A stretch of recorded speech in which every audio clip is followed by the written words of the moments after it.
کہ اپوزیشن کے بینچوں سے ایک سینیٹائزر کی بوتل ٹارگٹ کر کے حکومتی رکن اکرم چیمہ صاحب کو ماری گئی اور وہ زخمی ہوئے.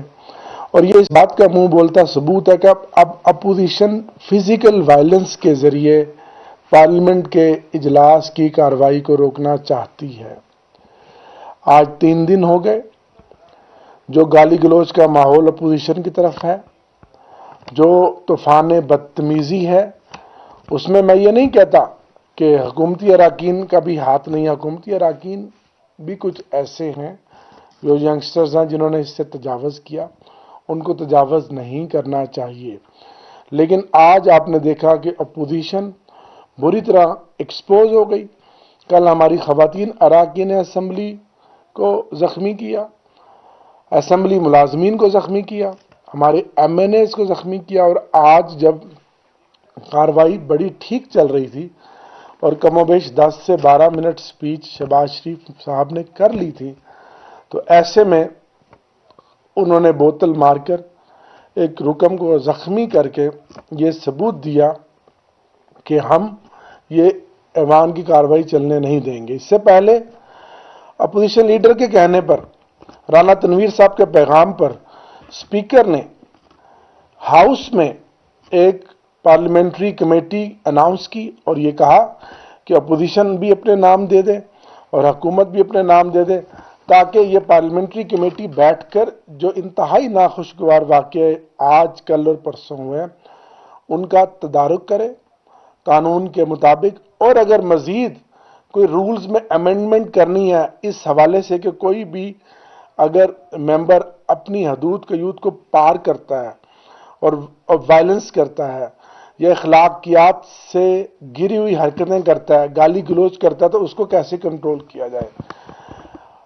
اس کے بعد شہباز شریف صاحب کی سپیچ کے بعد میں بطور چیف وپ رولنگ پارٹی، بطور adviser to political affair prime minister, اس کے ساتھ علی محمد خان پارلیمنٹری افیئر کے منسٹر اور الائز کے میرے لیڈرشپ، ہم اپوزیشن لابی میں گئے.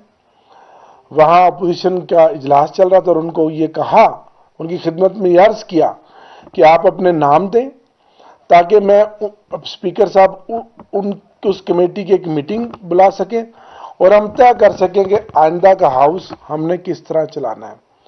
کچھ دیر کے بعد ان کا پیغام آیا کہ ہم کوئی ممبران پارلیمنٹری کمیٹی کے لیے آپ کو نہیں دیں گے. اور یہ اس بات کا ثبوت تھا کہ وہ نہیں چاہتے کہ مل بیٹھ کر اس مسئلے کا، اس تعطل کا، اس ہنگامہ آرائی کا حل نکالا جائے. قوم ہمیں دیکھ رہی ہے، لوگ ہمیں دیکھ رہے ہیں، ہماری نئی نسل ہمیں دیکھ رہی ہے، ہم کیا میسج دے رہے ہیں.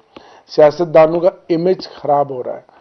تو اس کے بعد رہی صحیح کسر ابھی انہوں نے ہمارے ایک ممبر کو زخمی کیا اور اس کے بعد یہ ثابت ہو گیا کہ اپوزیشن نہیں چاہتی. حکومت ہمیشہ ایک قدم آگے بڑھاتی ہے، 2 قدم آگے بڑھاتی ہے. حکومت ابھی بھی چاہتی ہے، ابھی بھی اسپیکر ہاؤس میں بھی کچھ دیر کے بعد ایک میٹنگ ہونے والی ہے کہ کس طریقے سے اپوزیشن کو بٹھا کر اس معاملے کا حل نکالا جائے اور اجلاس آگے چلے.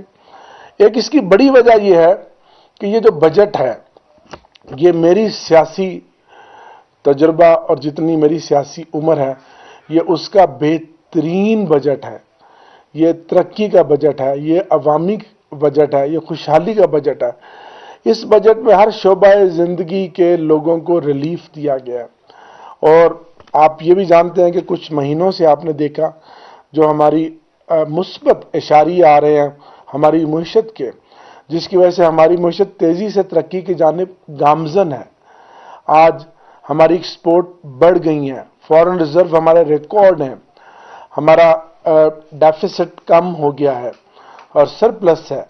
تو یہ تمام وہ اشاریے ہیں کہ جس سے یہ ملک انشاءاللہ آنے والے دنوں میں اگلے 6 مہینے میں آپ دیکھیں گے کہ یہ کہیں اور چلا جائے گا. جی ڈی پی 4 پہ ہے اور اس نے آگے بڑھنا ہے. تو اپوزیشن کے پاس کچھ کہنے کا نہیں تھا سوائے منفی ہتھ کنڈے، گالی گلوچ، اور جو انہوں نے شوکت ترین فائنانس منسٹر کی سپیچ میں کیا وہ آپ کے سامنے ہے. تو میں بطور چیف وپ ابھی بھی میری کوشش یہی ہے کہ میں ایوان کی کارروائی کو آگے چلواؤں. اسپیکر صاحب کی بھی یہی کوشش ہے اور اسپیکر صاحب نے بطور کسٹوڈین اپنا کردار ادا کیا. اسپیکر کی نشست کی بھی جس طرح انہوں نے بے توقیری کی ہے، جس طرح فکرے اور جملے کیسے گئے ہیں. شاہد خاقان عباسی صاحب نے گزشتہ دنوں میں آپ نے خود ہی دیکھا جو انہوں نے اسپیکر کی چیئر کے ساتھ کیا. تو یہ وہ تمام چیزیں جن سے یہ ثابت ہو گیا کہ ان کو عوام کے ریلیف سے، عوام کے مسائل سے کوئی ان کا سروکار نہیں ہے. یہ چاہتے ہیں کہ کسی طریقے سے ملک تو آگے چل رہا ہے اور 2023 تک انشاءاللہ عمران خان کی حکومت جائے گی کہ اسمبلی کی کارروائی کو بھی روکا جائے، جو کہ قابل مذمت ہے اور اس کی جتنی مذمت کی جائے وہ کم ہے.